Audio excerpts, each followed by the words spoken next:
Hi there, welcome to Hey Sound Guy, the podcast where I'll be peeking behind the curtains of the wonderful world of music. Each week I'll be speaking to engineers, musicians, and industry professionals. I'll have a little chat with them and share some fun stories from the road. Now, my next guest is a very interesting lady. She has been involved in the creating of a live sound course at Alchemia College, where she also studied studio engineering. She has a great website and an online community called Soul Sound. She's written a very interesting book called Getting Your Foot in the Door, which sets out how to go about getting work in our industry. There are over 150 videos on the website, training, including interviews with industry professionals and some tips and tricks. They have a wireless systems and radio frequency management course coming up from Monday the 27th to the 29th of January with a fellow called Diego Nunez, and he is heavily involved in RF systems in Spain. So that'll be quite an interesting thing. And listeners of this podcast can get a 25% discount on tickets if you go to the website that I'll post in the description. But for now, please give it up for the great and powerful Darryn de la Soul. Thank you very much. Good to be here. Thank you very much for taking the time and doing this. It's I know you're busy, so I appreciate it. That's okay. So tell me, how I normally start is how if you could introduce yourself and tell us how you got into this lovely world of sound. Sure. Well, I had a career change when I was 30. I had started my life in hospitality and was running nightclubs at some point, and I started becoming very intrigued with what the sound engineers were doing in the nightclub. And then I got tired of counting other people's money at 5 o'clock in the morning and decided that I wanted a career change. So I went and studied sound engineering at the age of 30 and have been there ever since. I studied studio at Alchemia College. There was no option for live sound at that point. And then somehow fell into live work I started at 93 Feet East, totally by accident. And went on from there. After about 10 years, the Alchemia College called me and asked me if I would be interested in helping develop a live sound course, which was supposed to be a very part-time thing for me, but turned out to be a really, really full-time thing for me. So I ended up training a lot of sound engineers, and at that point for myself, I made the switch between I couldn't really keep up working at night in venues and doing sound as well as running a college course. So I made the choice to work in the day and not at night. So I kind of stopped doing actual sound engineering myself at around that point. That was, again, about another 10 years ago. And then continued with the college course. And when I stopped doing that, I developed Soul Sound. Yeah. Because during the college, I had so many great lecturers who were teaching amazing things. And I just thought we needed to put that online. Yeah, no, absolutely. I think the internet's so good for that, where we can share everything instantaneously. It's just put it on there, and you can reach so many more people than you can when you've got people having to physically come into class. Exactly. I mean, I'd really miss the physical training. Over as well. No, that's true. But the thing I do really, really miss having people in the class in front of me, because especially with live sound, it's much easier to grasp and understand, I think, as a learner, if you've got everything physically in front of you than off a video. I mean, there's lots of subjects, I think, which are great to teach on video. And even though I am putting out a lot of videos, I still miss that, having somebody right there and being able to go, look, that's the button you've got to touch. Right. Yeah, that's one. Look what's next to it. That's how you know what the button does. On your forehead or something. Look down. Exactly. That's the mute button, and there's a game box. That's brilliant. So you started Soul Sound 10 years ago, did you say? No, I started the teaching at the college 10 years ago. I started Soul Sound, well, it's almost 10 years ago now, in 2011. I found myself finding a lot of work for my students, my graduates, and it occurred to me that actually there was no real agency that I knew of that would help people find work. So I developed Soul Sound Agency, and for 6 years I was helping people into freelance work. Started off mostly with my ex-students, and then slowly that grew into a much bigger thing. And was very successful at putting people into paid jobs and introducing people into the freelance world. Because I know when I was starting out, you need someone to vouch for you. Because it's such a word of mouth industry. Absolutely. Nobody really looks at a CV until they're desperate. Yeah. No. And then they might get into the pile of CVs that have come into their inbox over the last month. Yeah, it's all. Exactly.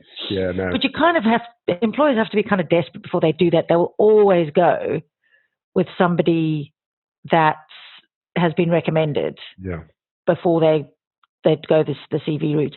So I found that my role in the agency was really to be that person who could vouch for somebody who was either new to the country or had just finished studying or was somehow new to the industry. I was able to then vouch for people and go, well, actually, no, this person is good enough and you'll be fine if you take them on for this job. Yeah, they're suited for this role or for that role. And then obviously there'd be tiers, I suppose, of the great guys and then the good guys and then the need some work guys. Yes, I mean, I did make a couple of mistakes, I have to say, the mistakes I made was, again, trusting somebody's CV, not having worked alongside them. Right. And I learned that lesson that you really can't trust people's CVs necessarily. No, people lie on CVs and they inflate, not necessarily lie, but definitely inflate things. I was having a chat with a colleague of mine yesterday, and we were talking about, because I get a lot of work experience people come to work with me as well, at Ronnie Scott's and at Boysdale and places like that, with the National Youth Jazz Orchestra. And he had a person doing work experience with him for something like 6 months. But I mean, we start off with saying, listen, because there's already a good host of engineers here, there's no guarantee that you can get work here, but you can come as many times as you want, as often as you want, and we'll teach you whatever we can, and you can get into, get to know the guys, get to know the musicians, get to know everything, and then maybe it can lead on to other things. Some of the guys that have done work experience with us have ended up working there, but there's no guarantee. Anyway, and then this guy, after about 6 months, he tried to apply for a job, and he sent his CV over to my mate Charlie to check over. And on his CV, he had house engineer at Ronnie Scott's for 6 months. And we're like, yeah, no, not really. No. You gotta, I find it's, well, maybe that's just me, maybe, to be honest from the get-go, because there's no point in getting there and then getting caught out, or, somebody checking. Or not being able to do your job, because then your good name, if you had one to start with, is going to be sullied for a very long time, because this industry is quite small. Yes, and it's very gossipy. And one of the things I always say when I talk to people, because I do present quite a lot of talks about careers and getting your foot in the door. And one of my things I always say is you just cannot lie, because if you lie in an office job and you say, I can use Excel very well, and actually you can only use Excel a little bit, you can sit there and Google it quickly and disappear to the bathroom and watch a little video about how to use Excel or do this particular thing in Excel, and then go back to your desk and do it. But we can't do that. No.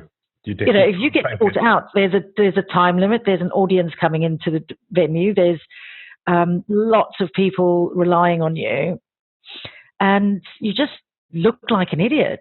Yeah, absolutely. And I mean, you can ruin a show. Yes. It's that simple.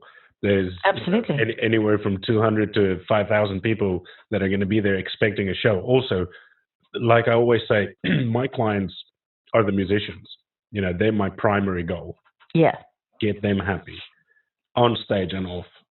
Not off stage in terms of what happens in the green room, but I mean, the sound that they perceive, especially in like a smaller venue like Ronnie Scott's, they are able to hear the front of house, right? So Yes.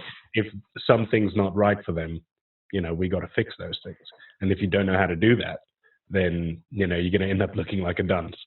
So yeah, it's very important to just be honest, and if there's something that you need to take on board and go improve and then come back, by all means do that. But then you'll have the integrity and you'll have the confidence of the person who said to you, listen, these are the things that you might have to improve on to be able to come and do this job. Yes, exactly. And if you're going in to work with somebody, then they know that if you are not the RF expert, that they can't expect you to do that.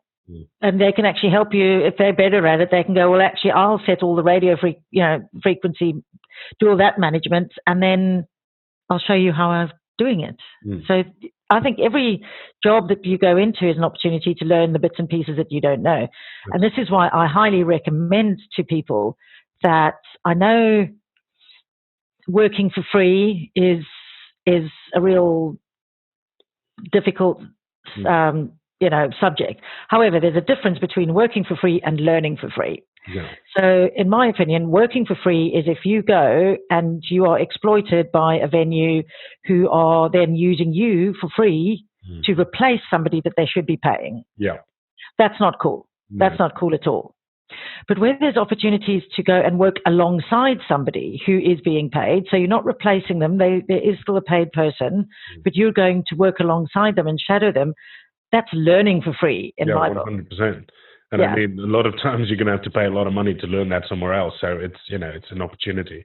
And as I said, exactly. The best thing about this is, taking on work experience, if you're, the person who's learning, is also getting to know the engineers, getting to know the musicians, getting to know, just building your confidence up, and then and if you make a mistake, it's on somebody else's watch. Yeah. And so you've got somebody who can fix the mistake. Exactly. Yeah. I say, all the time, we're not paid for when things go right. We're paid for when things go wrong, and we need to fix it.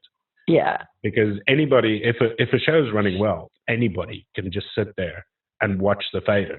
If you show them, that's that, they can just sit there and watch it. But if something goes wrong, or if adjustments need to be made, you need to be on the ball, and you need to be quick, and you need to be right.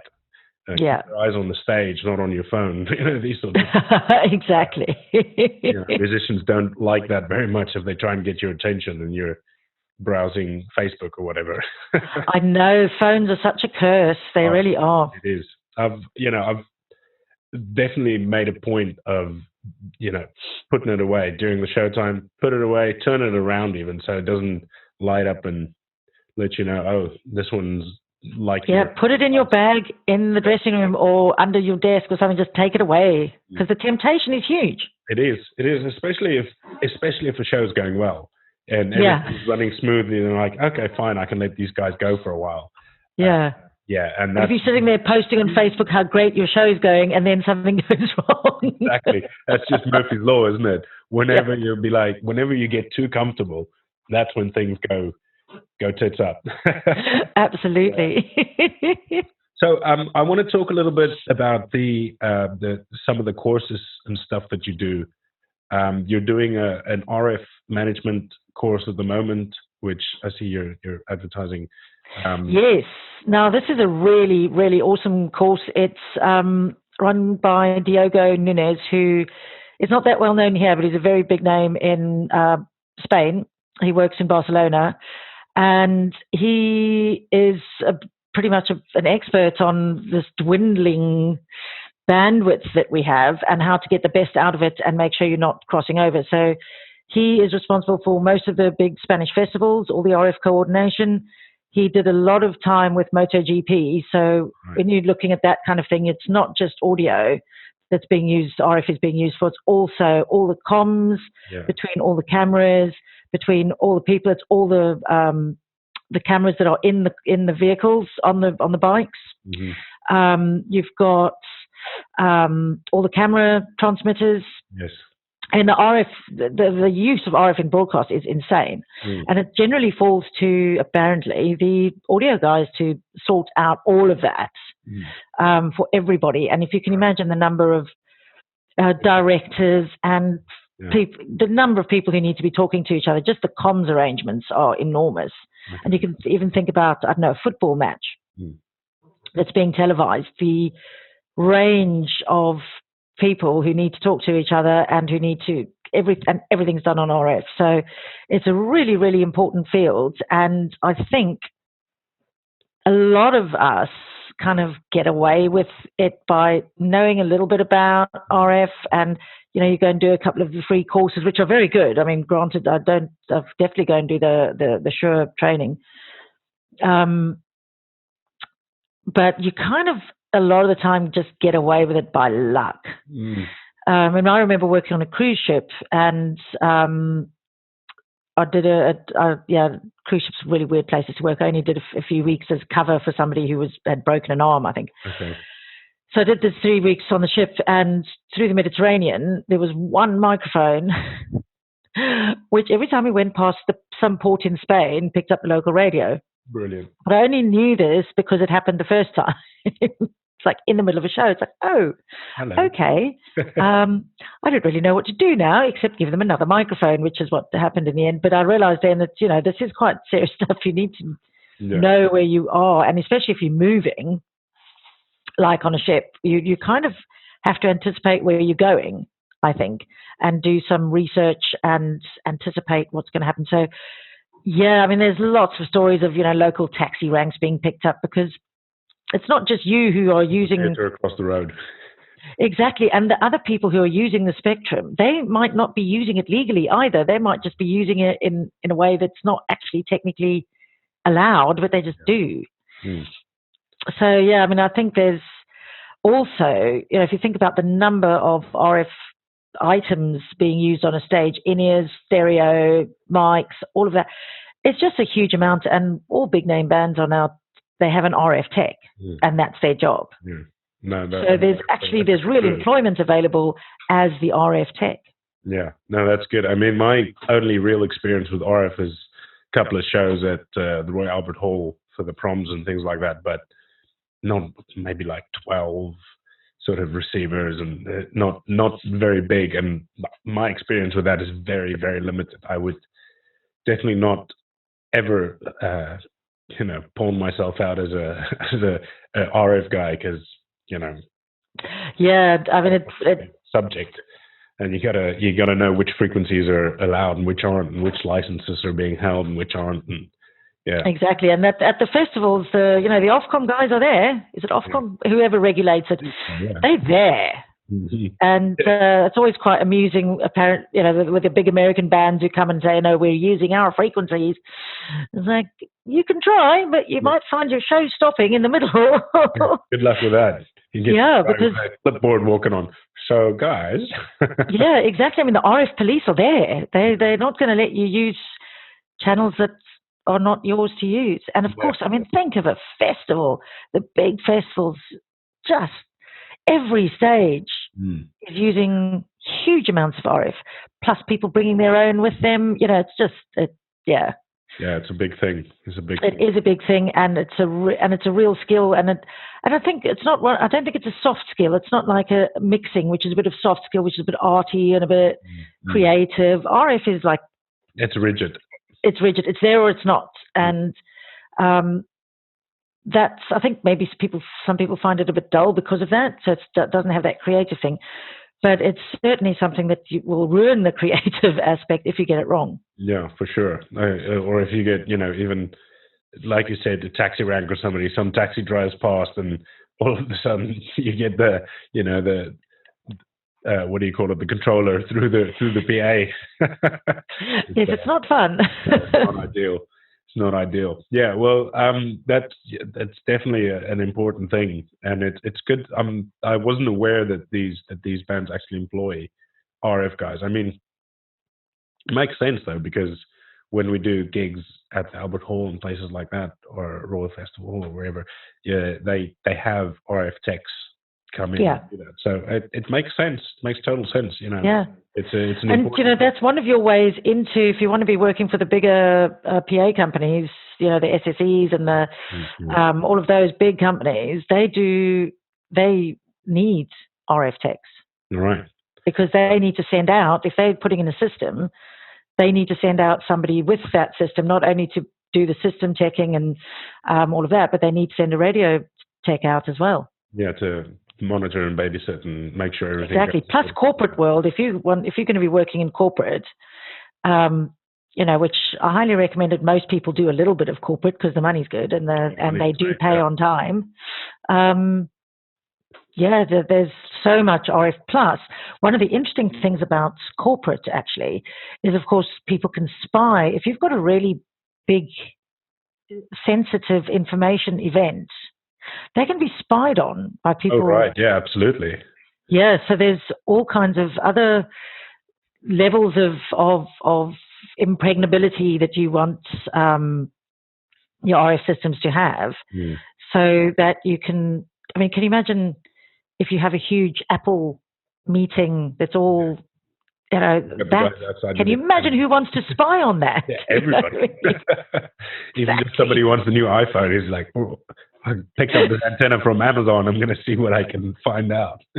Exactly. Yeah. So there's so many elements which if you just got a few mics on a show, you don't really think about. But if corporate espionage is huge, and there are ways and means to protect from that. Right. So you would have some kind of encryption built in. Yeah, to be honest, I don't know how they do it, but there are ways, and I think that's going to become more and more important.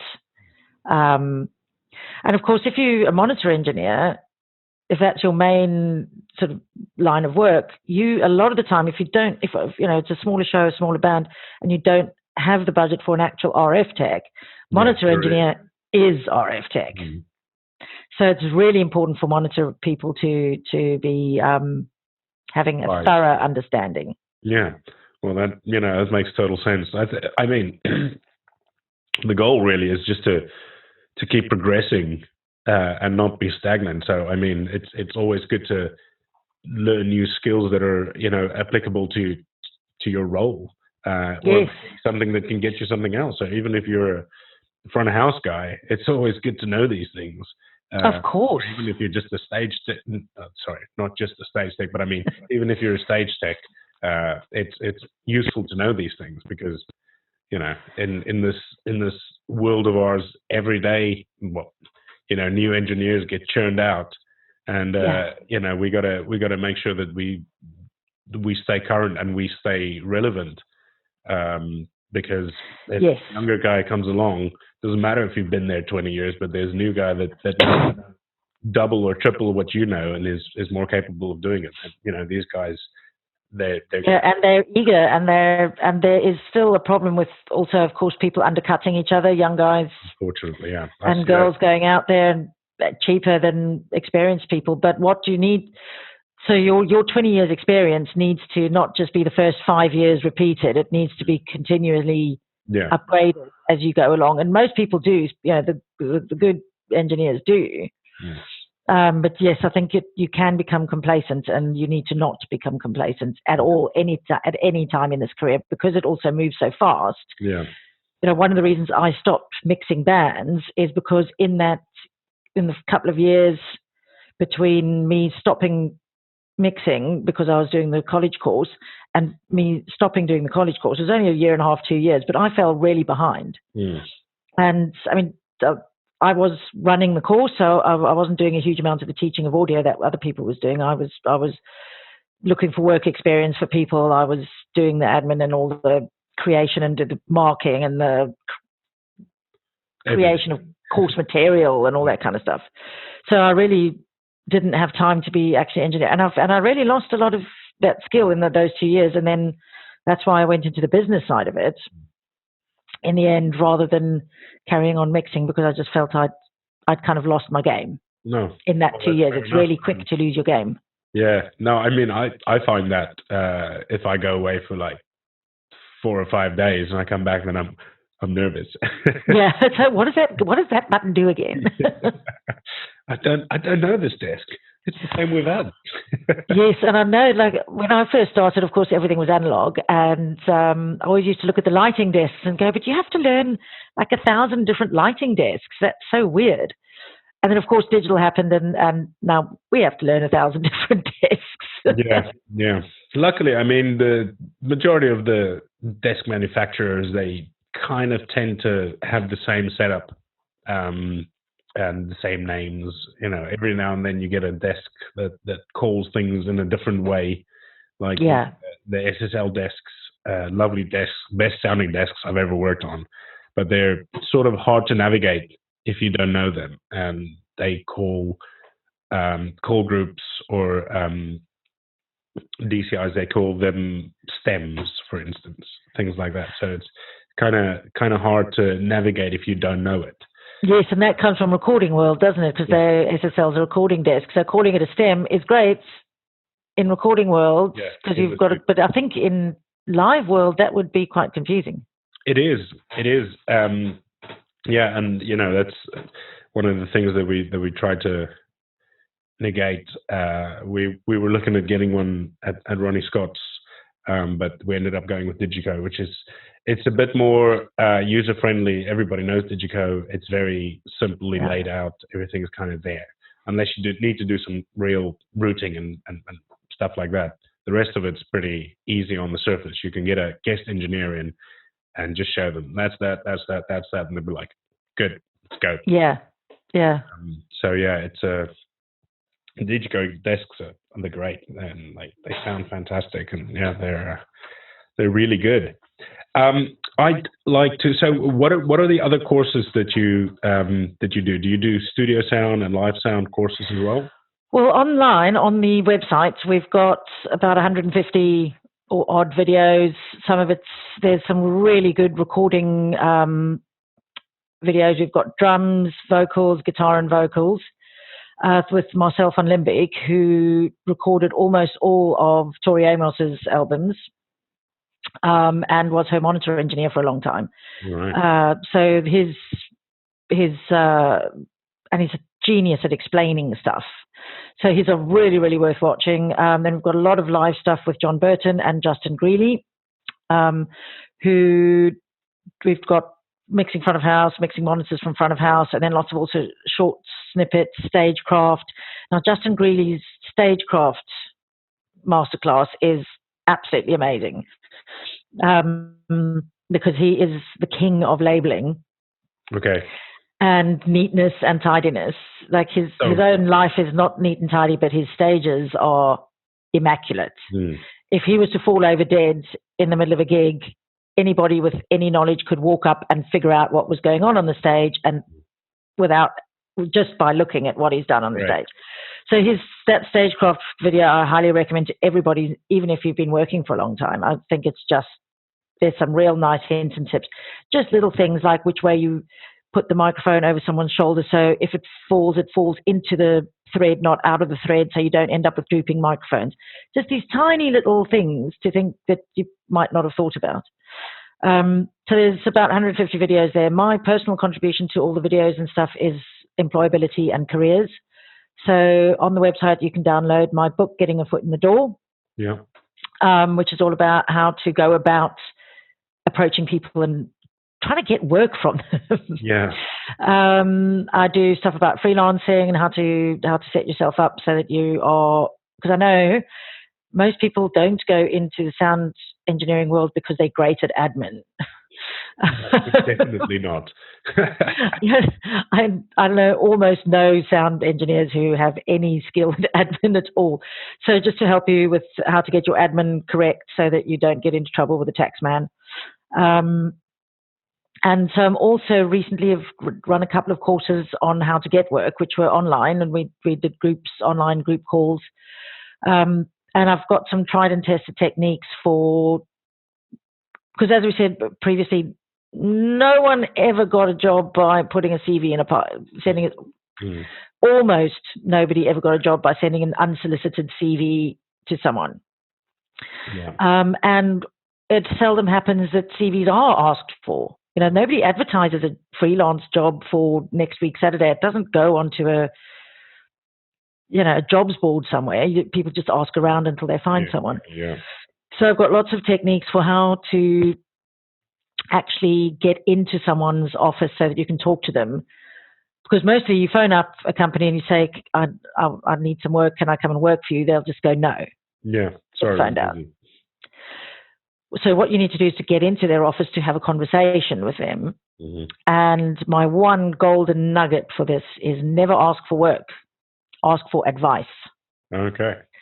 Almost everybody in this industry. Or come in with a pizza. Yes, exactly. Because almost everybody will help you if you ask for help. I mean, it's a really friendly industry in that way. If you're just asking for help, people will try and help you. So if you ask for help, you can turn up in their office and then they get to see you and they can connect. They look you in the eye. Yeah. It's all about that eye connection. Who you are. Yeah. And, 7 or 8 times out of 10, when you go in and do that, you actually walk out with a booking for a day, or at least a trial, or a shadowing opportunity, or something like that. Yeah. So that's good. I mean, there's ways and means to get to talk to people, and asking for work is not one of them. Yeah. No, because already people will be like, well, stop with the they've already got their backup. Yeah. They don't want to talk to you because that's a big demand. Yeah, no, I mean, it is a busy industry, but also it's quite saturated with engineers, young and old, or new and old, if you will.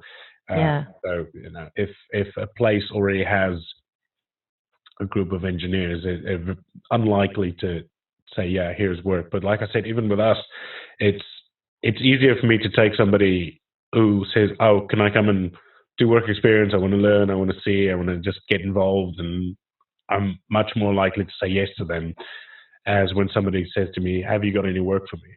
So, that's a very valid point. Exactly. And ask to shadow, because that's the way people can learn to know you. If you want to get into a particular venue, ask if you can just come and help out.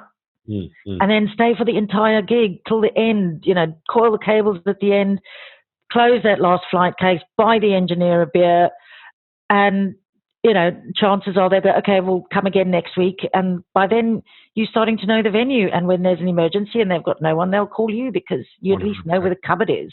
Yeah, exactly. Things are kept in. Yeah. It's happened like that with us a few times where, somebody's unable to do a late show or this or that. And then, there's some of these guys we've gotten in, and the first time they do a late show or whatever, obviously we'll babysit them, make sure that they know what they're doing. And then after that, then they're, on their own, and they're in there. So that's a very valid point, and it's very important. One thing I've been talking about is in our world, the management of people, bands and customers, if you will, the punters, the audience. I think that's quite excuse me. That's quite an important thing to know, because you need to be able to see whether this guy's full of shit, or maybe he's had a bad day, or what it is. And I think that's one of the things that we kind of learn with the years, and it's a learned skill to manage people. Yes. I was wondering if there's, because I've been thinking for a while to, even if it's like a one lesson thing, just to go in and talk to students, or, even put an online thing, and just like be aware that maybe this person, it's not personal, there could be so many other things. And also, you get musicians asking for weird things like, oh, I want my sound purple. Yes. How to deal with these things, and how to approach it in a professional way, and how to explain to them, listen, I'm sorry, but I don't see sound. You explain to me what a purple sound sounds like.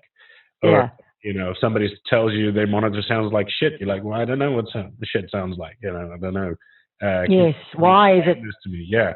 Or if a punter walks up and you need to do this, you need to do that, and then if you I think instead of getting upset about it or getting bent out of shape, it really benefits you and everybody else to be able to deal with them in a professional way, regardless of whether they're right or not.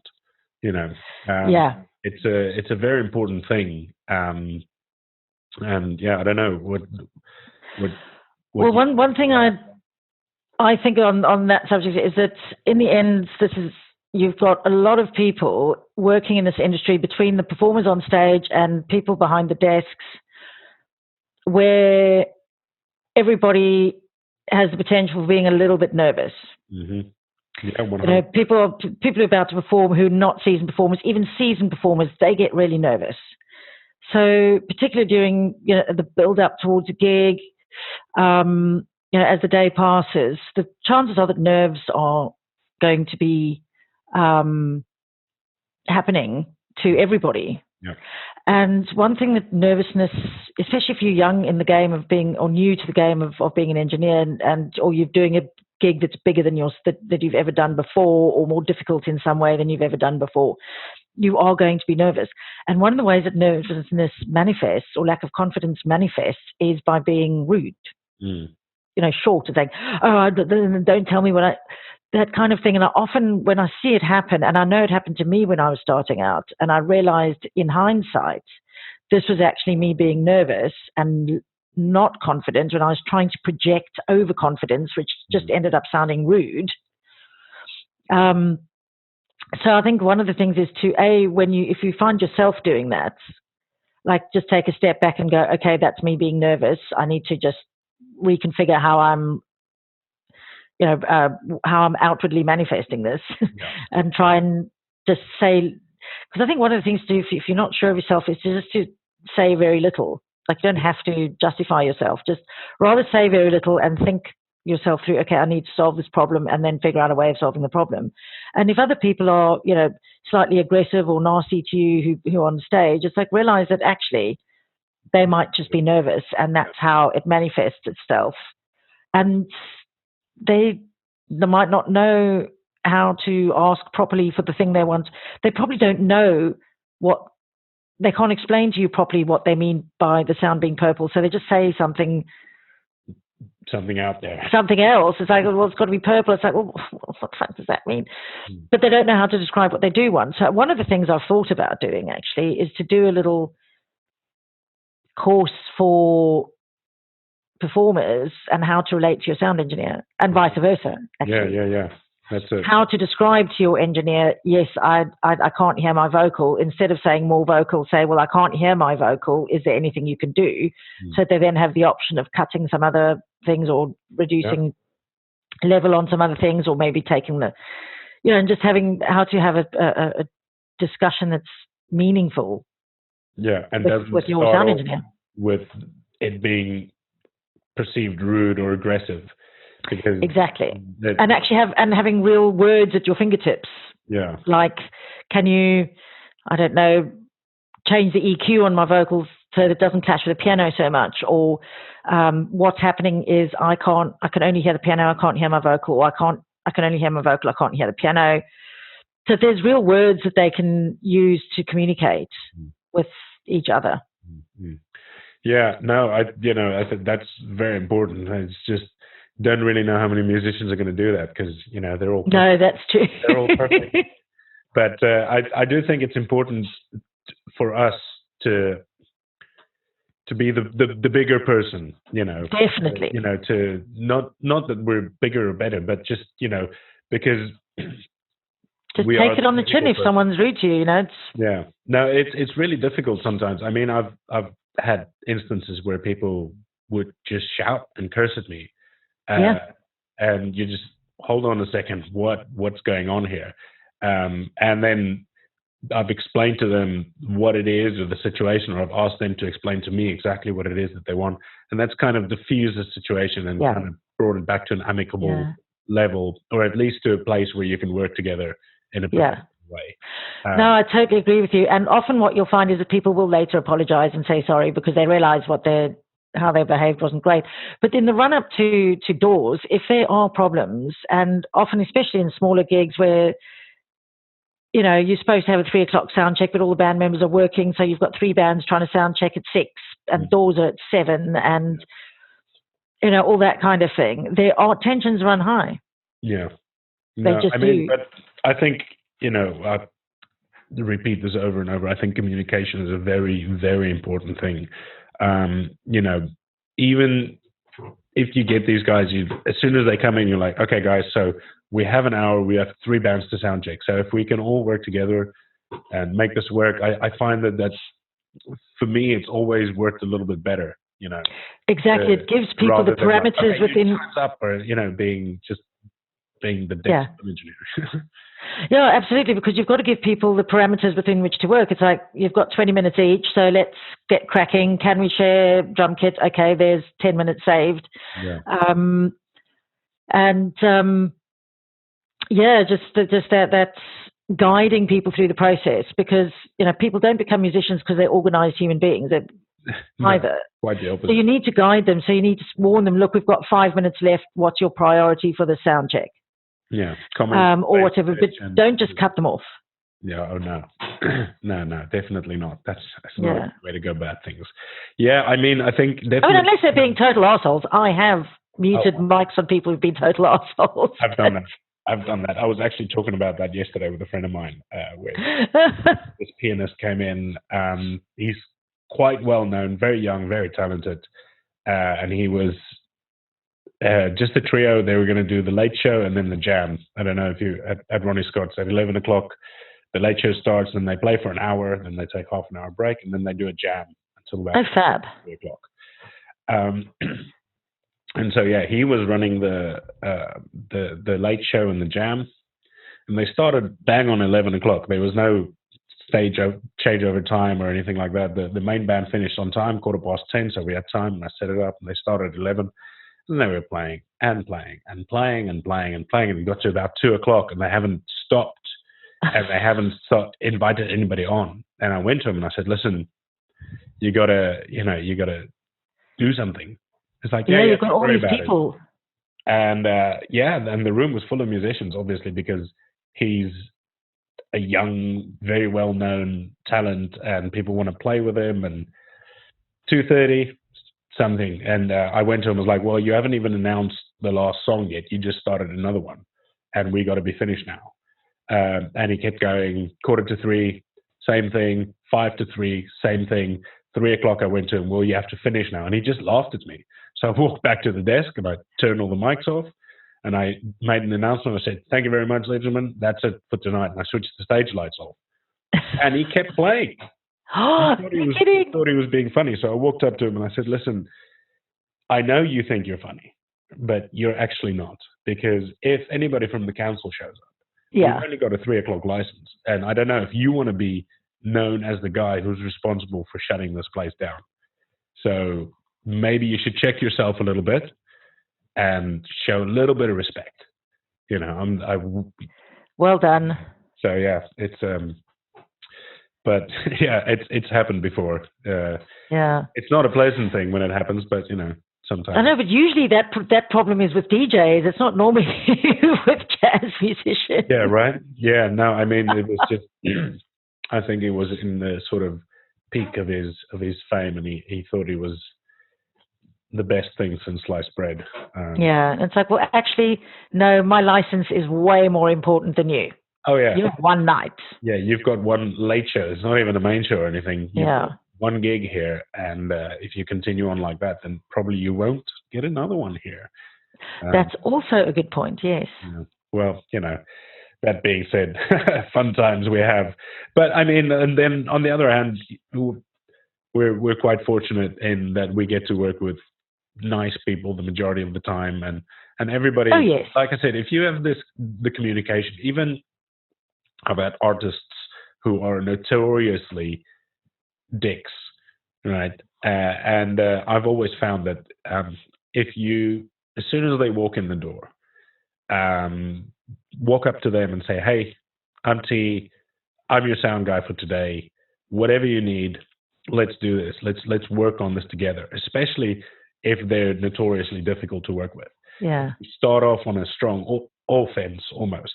Then Yes. they Take control of the situation. Yeah. Then they're like, in your okay, terms. well, this guy he's confident. He knows what he's doing, and Yeah. we've already got a bit of a rapport going. And if you get a bit of banter going, then that relieves the tension on them as well. Because, like you said, even seasoned musicians, they get nervous before shows, whether it be a big show or a small show or whatever. If it's an important Yeah, of course thing they do.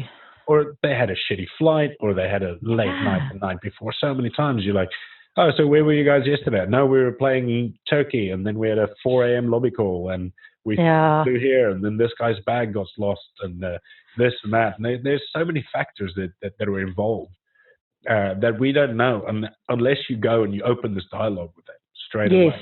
Then you won't know. They're going to be nervous. There's going to be a lot of cursing, and there's going to be a lot of this and that, and Yeah, no, I totally agree. One of the bits of advice I always give to people is just walk up. Like, don't be the person hanging around at the back of the room. Walk up, shake hands. I'm the sound person today. Because also, if you're the sound person, then they're not going to ask you about where the hotel is. No.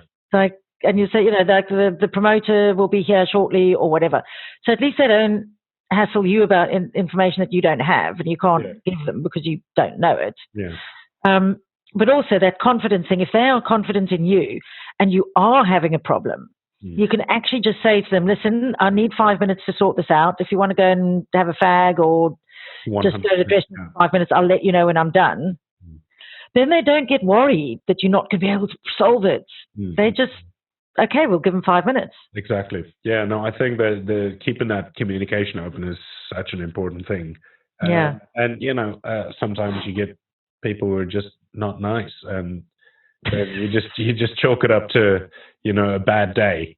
I mean, I've worked with artists who just weren't nice, regardless of what you did or how nice I tried to be. And in those cases, I just kill them with kindness, or I just say, listen, go to a manager and say, listen, or the artist manager. I said, listen, from now on, we deal with each other, and you deal with your artist.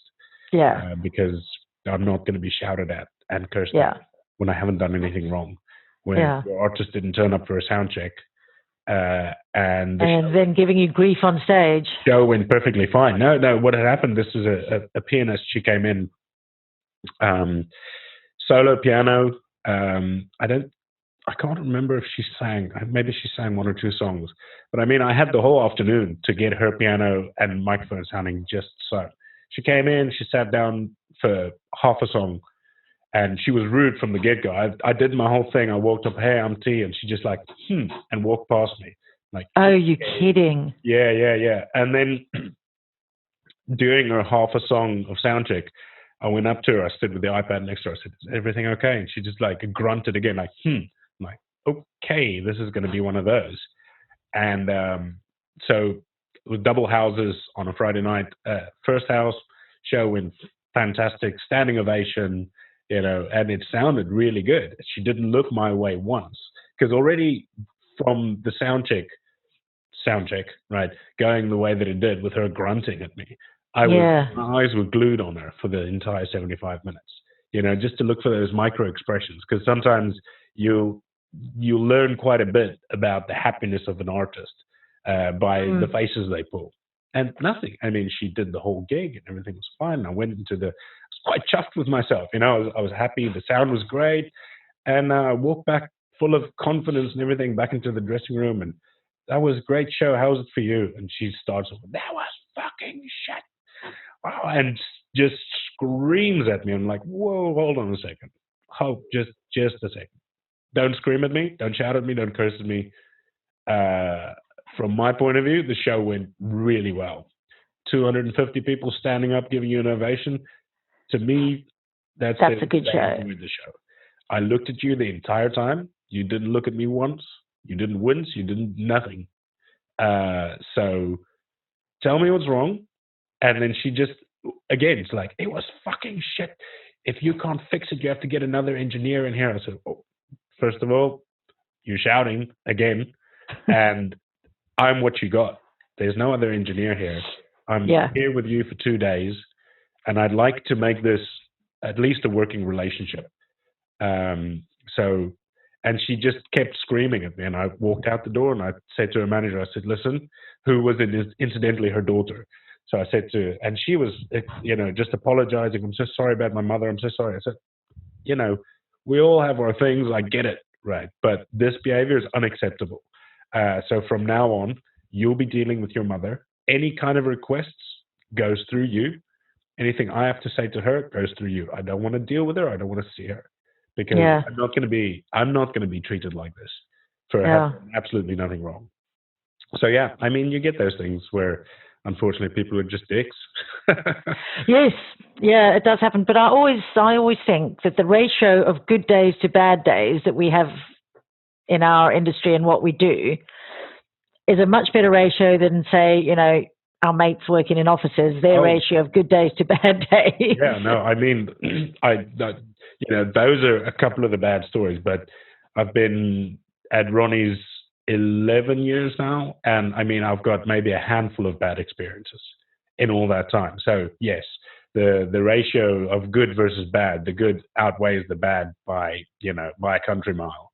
And we have a great job. It's a fun thing. It's probably not for everybody, because yes, it's late nights and it's long days and there's pressure to get the show right and all these things. So it's not for everybody, but if it is for you, then it's a great. It is great.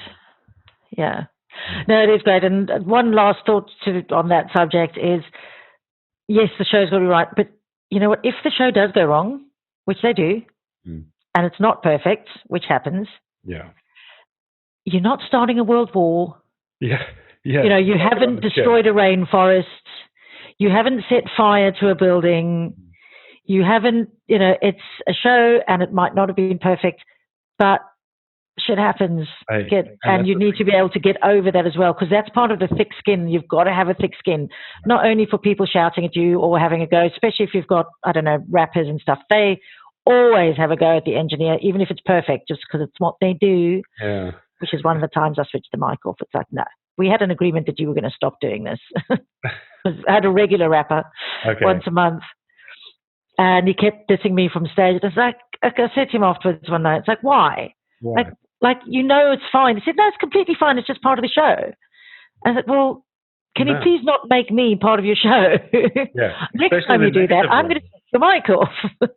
Yeah, especially in a negative way. I mean, it's like, it's engineer, it's shit. And it's like, well, no, it's not shit.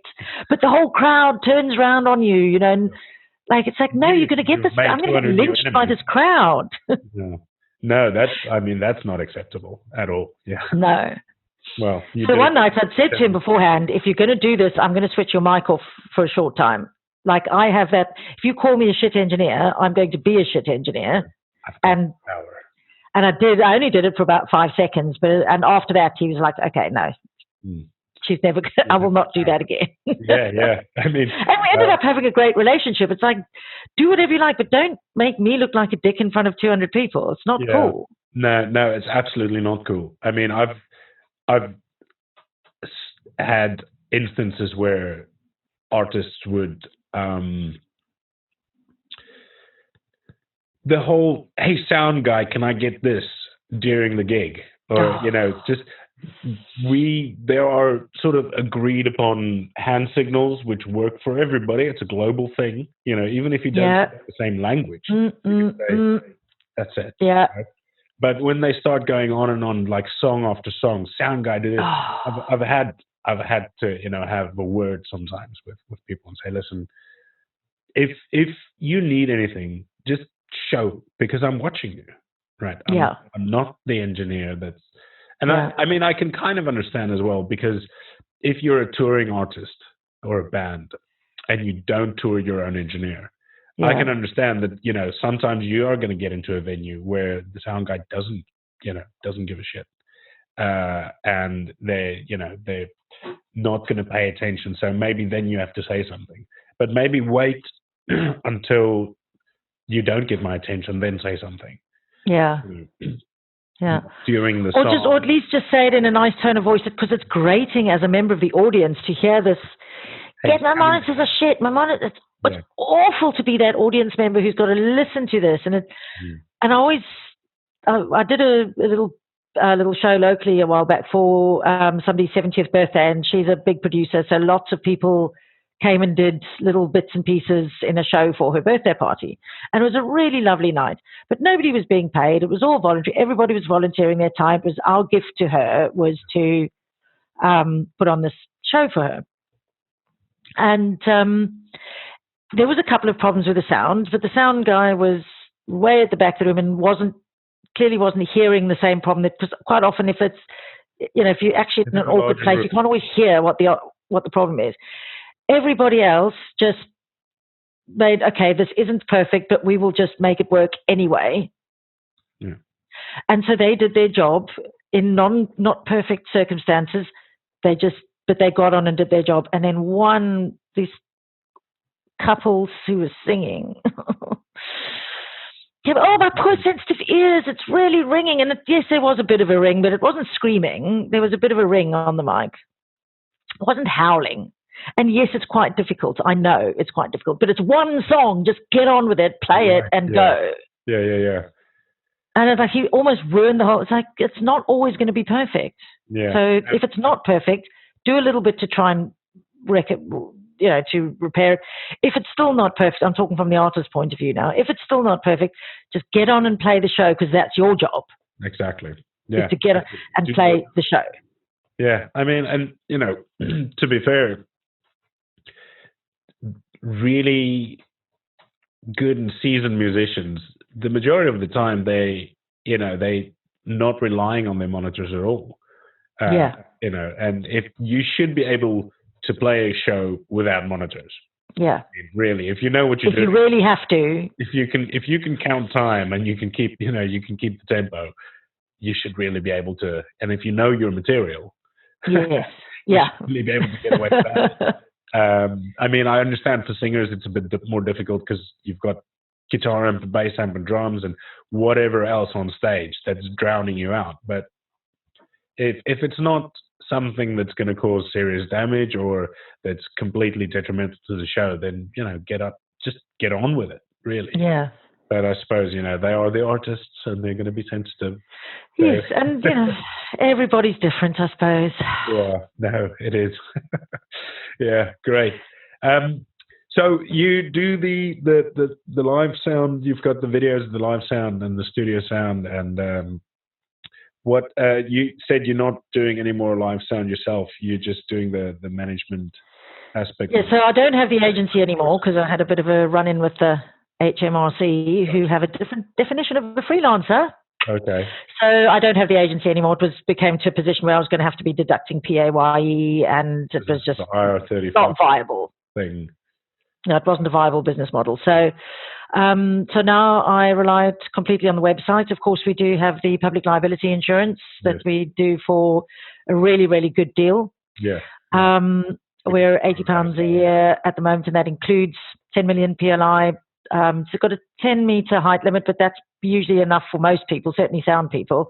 There's a few lighting people who might need to go higher, but the insurance is for sound, lighting, and AV techs. Right. So unless you regularly go over 10 meters, it's a great policy. We're also about to launch a package of different insurances that are available to members, which will include things like personal accident, travel, so business travel, and insurance for your own personal equipment. Great. So stuff that you take on the road with you, which is a very grey area with insurance. If you've got your laptop on a show and someone chucks a beer over it, insurance is a bit grey about that. No, so, that's really good because we did a show with Simande in Istanbul a couple of months ago, and the flight back was turned into 3 flights, and it was just a bit of a thing, and going in and out of security, I ended up losing my in-ear monitors, which were a nice pair, and they basically were just behind passport control, and obviously I couldn't go back. Oh no! So yeah, I mean, that's very important, and as you said, you take your laptop because you've got a show file in there, or you're doing a recording, or you do something, or even just taking it with you because you're going to be on the road, and you Yeah. need some entertainment, or Yes, absolutely. And you know how many laptops get stolen from a front of house position if you turn your back? You've got your laptop set up to run waves or whatever, and you turn your back for a minute and your laptop's gone. It happens all the time. Yeah, it does. Yeah, I mean, I've had my I had a nice pair of Sony over-ear earphones, and it was on my desk, and same thing happened. I turned around and I turned back, and it was gone. Gone. Yeah. It happened actually at, this is a funny story. Miles Ashton, he was doing a gig at Boysdale and Canary Wharf, and the sound desk is in like this pulpit, right? So he had his MacBook Air, and then the venue's iPad, and then his phone on top of that on the right side, which is kind of like the inaccessible side. Yeah. He went to the toilet and he came back. His laptop was there and his phone was there, but somebody had stolen the iPad. And this is one of the areas where there's no camera coverage. Oh no! Bit of a bummer. But I think what had happened, because the next day somebody had left the iPad in a carrier bag by the lifts. Like they just brought it up to the second floor and left it there and left. So I think maybe somebody just got pissed and they thought it'd be funny, and then they realized what an idiot. So yes, and their conscience actually came to play. Yeah. But I mean, it happens so often. People just they want to take mementos as well. For some reason. I mean, we've had the weirdest things stolen. People take light bulbs, or the little plaques that are on the tables that says please be quiet during performances or something like that. They just take the weirdest things. I've had a guy try to take our bass amp once. What? Yeah, I was doing an upstairs gig, and I went outside for a cigarette, and I came back up the stairs, and there's this guy walking down with our amp. He was one of the musicians. I'm like, where are you going with that? He's like, oh, I thought it was mine. I was like, no, you thought wrong, son. Take that back right now. It's like, you thought it was yours. What kind of world do you live in? Did you bring a bass amp? No, you didn't. So you don't leave with one. This is not your payment. So yeah, it's people just I don't know why people would want to take something that doesn't belong to them. It's just, I know, especially such big things. How did he think he was going to get away with that? But our handyman told us a story where it was a night upstairs, and he came back from the pub, and there was these two guys carrying a couch. Like, what?